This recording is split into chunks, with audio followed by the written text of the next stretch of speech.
আসসালামু আলাইকুম। আজকের বিষয় সম্পর্ক নিয়ে আরবি শব্দ বা ভাষা।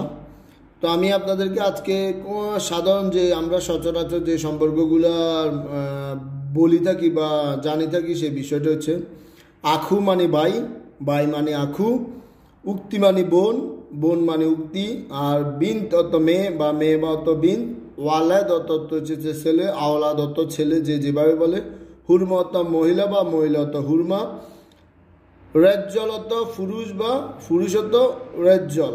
তারপরে বুজুরা, বুজুরা অর্থ হচ্ছে শিশু বা শিশু অর্থ বুজুরা, সেবা, সেবা অর্থ বৃদ্ধ বা বৃদ্ধ অর্থ সেবা। এই সম্পর্কগুলো আমরা সচরাচর কম বেশি বলে থাকি। যেগুলো গুরুত্বপূর্ণ আমি সেগুলা আরবি এবং বাংলা আপনাদেরকে ভিডিওর মাধ্যমে প্রকাশ করে থাকি। অবশ্যই ভিডিওটা ভালো লেগে থাকে একটা লাইক এবং কমেন্ট করবেন, আপনার মতামত জানাবেন, আর প্রোফাইলে শেয়ার করে রাখবেন। সবাইকে ধন্যবাদ। আল্লাহ হাফেজ।